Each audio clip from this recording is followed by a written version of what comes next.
Most welcome to Historiespanarna History Reconnaissance and Defending the Skies and Coastlines of the United States of America, Submarines, Floatplanes and a Ghost Aircraft Carrier.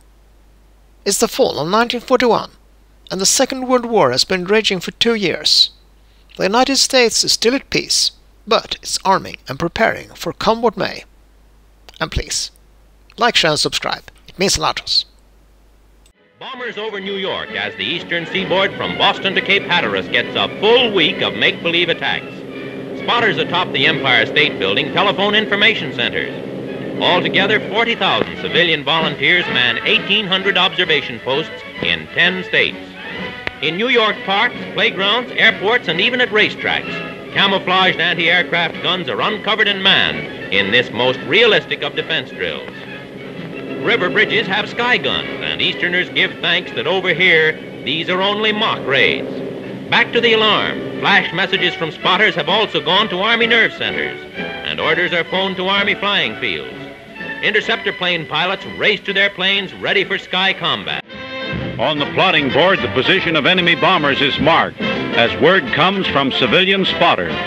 A New York demonstration of defense against air raiders. 500,000 civilians are being enlisted nationwide. If need be, they'd report like this. Army flash. 3, bimotor. Scene high. Morgan 10. Flash. 3, bimotor. Scene high. Morgan 10. Army Control Center for Air War Protection.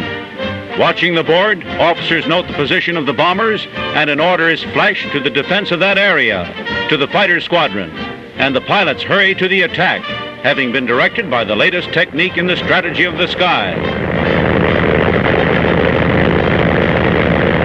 The bombers are spied by the fighters, which dart to the attack.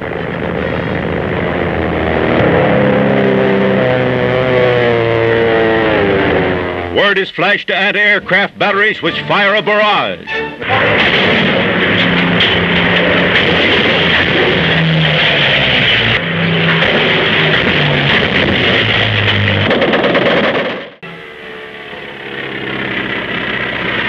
Down below is Fort Tilden, scene of a second part of the wide-scale defense tests. This fort is to be raided by a so-called Black Army made up of regular Army units. At midnight, the invasion begins. Invasion boats of all kinds bring 1,500 to the surprise raid.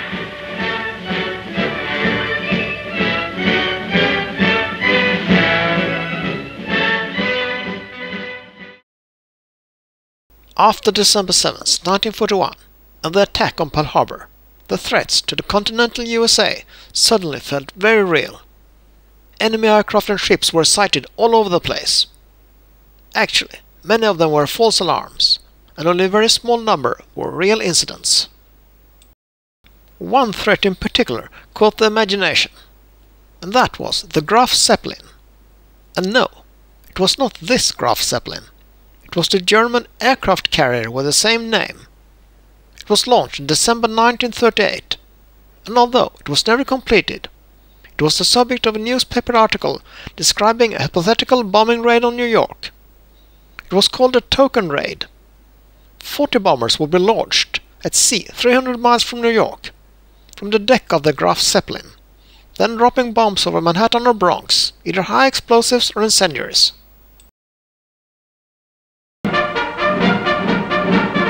On guard at the Panama Canal, Uncle Sam's vital water lifeline, joining the two great oceans of the world. Protection of this most important artery rests with many divisions. Its Air Force, searching eyes that look down from the sky, from the Atlantic to the Pacific. Soldiers, sailors, and Marines are trained especially to guard this long, thin link, permitting quick disposition of naval units from one ocean to the other, allowing supply and merchant ships safe passage for their cargoes of war or peacetime.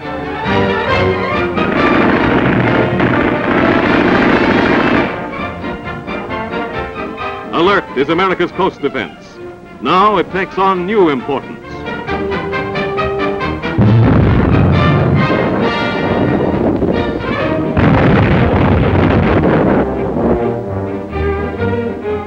Thousands of anti-aircraft guns and thousands more in production America's coasts must be invulnerable.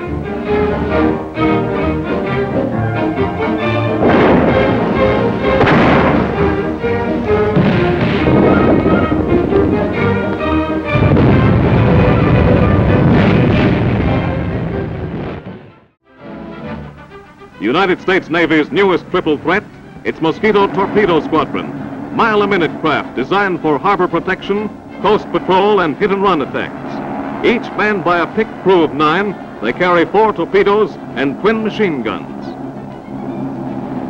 Before the skyline of New York City, they paint a threatening picture to those who would dare attempt invasion of our shores and of our liberty.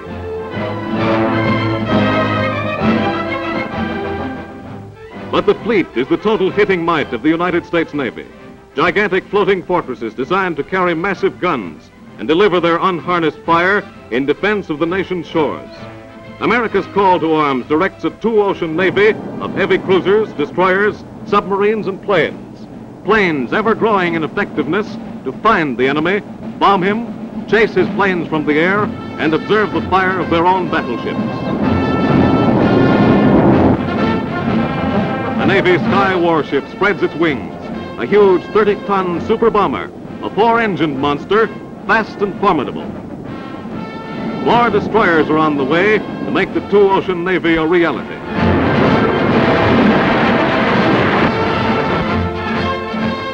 Uncle Sam's Submarine Squadron, $6 million craft that hail a $3 billion program, which delivers a new fighting ship every 12 days.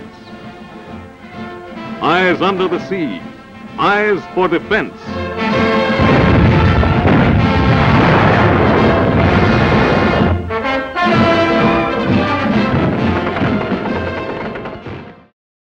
As for the real attacks against the continental USA, there were only a handful, and 2 Imperial Japanese Navy submarines were the culprits, the I-17 and the I-25.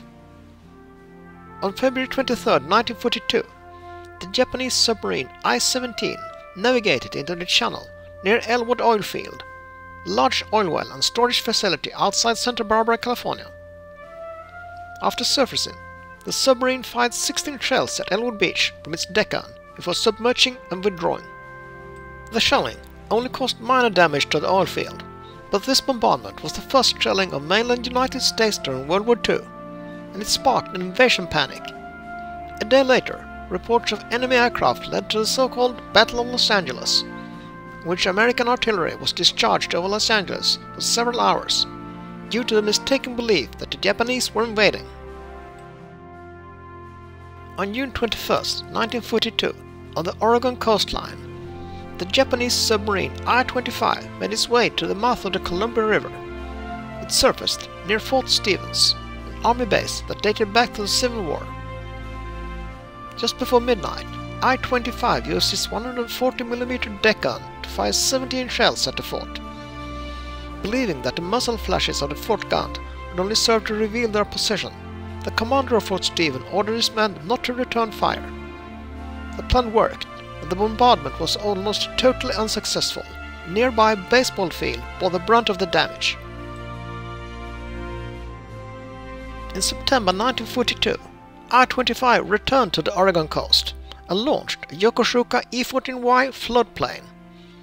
After flying to a wooded area near Brookings, Oregon, the floatplane dropped a pair of incendiary bombs in the hope of starting a forest fire. Thanks to the light winds and a quick response from fire patrols, the bombing failed to have its desired effect, as did the second bombing over Brookings later that month.